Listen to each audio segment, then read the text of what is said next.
Aladin et la lampe merveilleuse, d'après un conte des Mille et une nuits.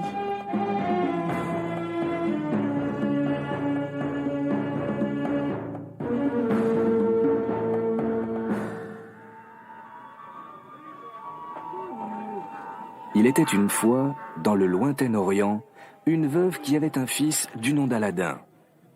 Ils étaient très pauvres, et pendant que sa mère s'éreintait au travail, le jeune garçon passait ses journées, comme tous les enfants de son âge, à vagabonder dans les environs. Un après-midi, alors qu'il jouait sur la place du village avec ses amis, un mystérieux étranger s'approcha de lui. L'homme était bien vêtu. Il portait un turban orné d'un saphir, et une petite barbe noire faisait ressortir l'étrange éclat de ses yeux. « N'es-tu point Aladin, fils de Mustapha le tailleur? Mon garçon, aimerais-tu gagner quelques roupies? »« Oh oui, monsieur.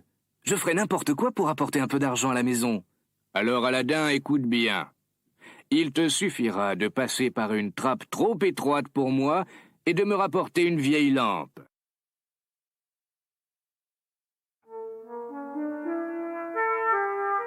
Aladin suivit donc le marchand jusqu'en un endroit fort éloigné du village.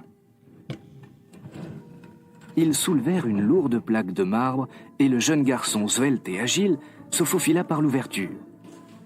Quelques marches s'enfonçaient dans le sol. L'homme retira de son doigt un anneau et lui tendit. « Mets cet anneau, il te préservera de tout mal. » Au bas des marches, il découvrit une immense caverne. Là, se trouvaient des coffres remplis de bijoux, des jarres en or, des arbres croulant sous le poids d'étranges fruits faits de diamants, de perles et de nacre. Un vrai trésor. Aladin fut soudain tiré de sa stupeur par un hurlement. « La lampe, Aladin, apporte-moi la lampe !» Le garçon regarda tout autour de lui et finit par apercevoir, posée sur un coffre, une vieille lampe à huile. Pourquoi l'étranger voulait-il cette lampe sans valeur, alors que l'endroit regorgeait de richesses? Ce devait être un magicien, assurément. Aladin, inquiet, prit la lampe et remonta lentement vers la surface. « Donne-moi la lampe !» lui dit l'homme qui commençait à s'impatienter. « Aidez-moi à sortir !» répondit Aladin. « Donne-moi d'abord la lampe !» hurla l'étranger. Aladin redescendit les marches sans répondre. « Eh bien, reste ici si tu t'y plais tant !» Et de rage, l'homme referma la trappe. Seul dans le noir, Aladin se tordait les mains de désespoir.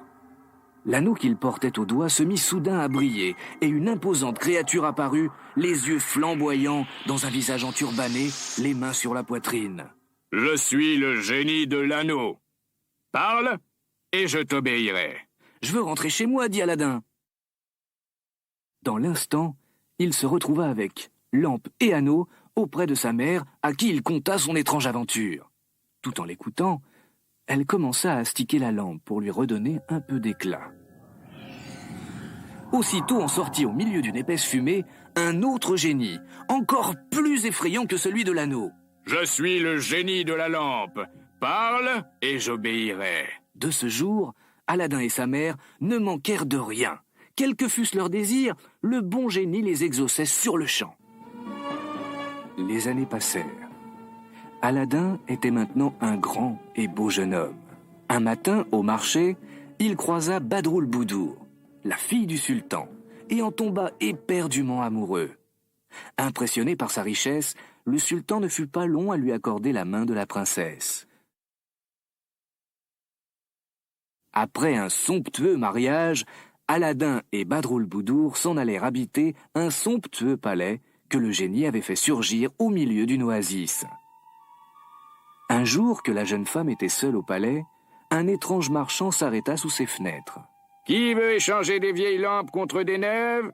criait-il. Badroulboudour, ignorant le secret d'Aladin et l'existence du génie, alla chercher la vieille lampe et l'échangea au marchand, qui n'était autre que le méchant et fourbe magicien.